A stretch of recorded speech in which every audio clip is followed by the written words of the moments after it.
नमस्कार मित्रांनो, आपण हे जे पाहतोय बाळूमामाची मेंढरं आहेत. ही बघू शकता किती छान प्रकारे नियोजन केलेलं आहे.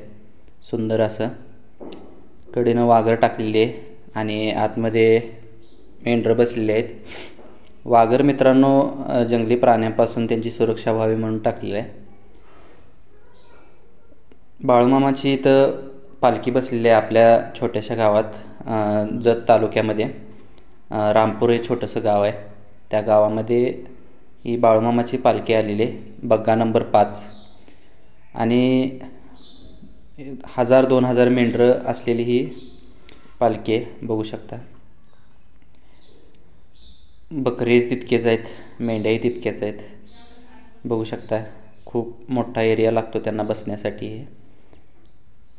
भरपूर अशी मेंढरं आहेत आणि हे मेंढरं सांभाळणारी आपली जी सेवेकरी आहेत. बघू शकता लहान कोकरांना दूध पाजण्याचं काम चाललेलं आहे इथं.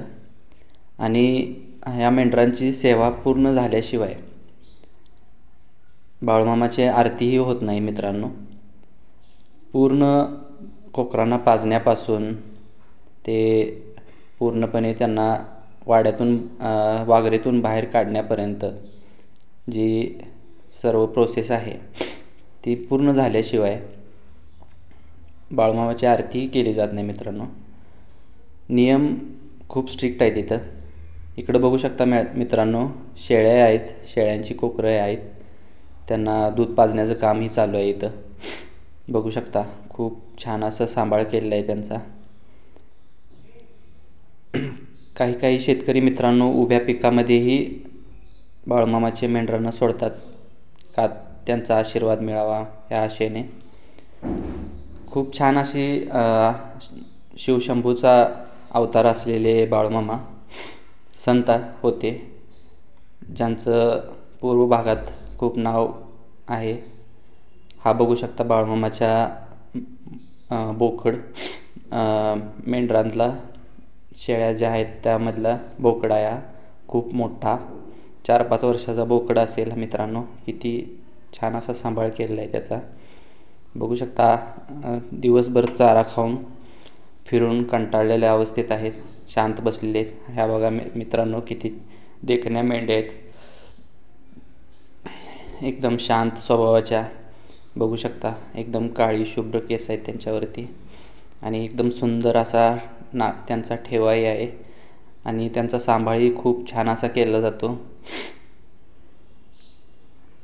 बाळूमामांची जितकी सेवा केली जाते तितकीच ह्या पशुपक्ष्यांचीही सेवा केली जाते. खूप मोठं प्रेरणेचं जे स्थान आहे ते म्हणू शकतो आपण संत बाळूमामा, ज्यांच्यामुळे ह्या पशुपक्ष्यांना जीवदान भेटतंय. आज बघू शकता आपण खूप लोक नॉनव्हेज खात आहेत आणि ह्या पशुपक्ष्यांचा जीव जातो त्यामध्ये. मीही खातो मित्रांनो, पण वाटतं कधीतरी, पण लहान असताना सवय लावलेली आहे मित्रांनो. हळूहळू मी पण टाळण्याचा प्रयत्न करेन. बघू शकता मित्रांनो छान असे एका ब्लॉकमध्ये ब्लॉक केलेले आहेत मित्रांनो. एका ब्लॉकमध्ये जवळजवळ 100 ते 150 मेंढरं बसलेली आहेत मित्रांनो. आणि मध्ये लाईटची सुविधाही केलेली आहे त्यांना कोणत्याही प्रकारचा त्रास होऊ नये या दृष्टिकोनातून. हे बघू शकता मित्रांनो दर्शनाची लगबग चालू आहे मित्रांनो. बघू शकता भाविक येत आहेत दर्शनाला, दर्शन चालू आहे. हे बाळूमामाची मूर्ती बघू शकता मित्रांनो.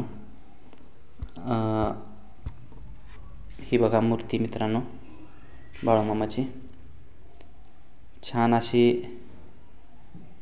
चांदीचा बाजूला जे चांदीचं वर्क केलेलं आहे मित्रांनो, बाजूला बघू शकता तुम्ही. बघू शकता पालखीचं नियोजन कसं केलेलं आहे. एका ट्रॅक्टरच्या ट्रॉलीवरती पूर्णपणे मंदिर बांधल्यासारखं एक पालखी त्याच्यावरती सजवलेली आहे मित्रांनो. पुढं मंडप घातलेला आहे, भाविक येत आहेत, बसत आहेत. हे बघू शकता मित्रांनो. पालखीच्या सोबतच त्यांचे जेवणाची, खाण्याची, पाणी पिण्याची सगळी सोय रोजच्या रोज होत असते मित्रांनो. ट्रॉलीच्या मागं ताटं आहेत मित्रांनो, त्यांचीच ताटं असतात. जेवणाची व्यवस्था खूप छान पद्धतीने असते. भाविक येत आहेत मित्रांनो, अजून बघू शकता भाविकांची गर्दी होत आहे. हे जेवणाचं नियोजन बघू शकता मित्रांनो, इथं पातेले ठेवलेले आहेत. शार्प 8ला आरती चालू होते मित्रांनो. 8ला आरती चालू आरतीच्या नंतर महाप्रसादही ठेवला जातो मित्रांनो. हे बघू शकता आरतीचं नियोजन चालू आहे. आरती चालू आहे इथं. आरती पूर्ण झाली आहे. तर मित्रांनो, आपल्या चॅनलला आवडला असेल तर व्हिडिओ लाईक करा, शेअर करा, सबस्क्राईब करा मित्रांनो. नक्की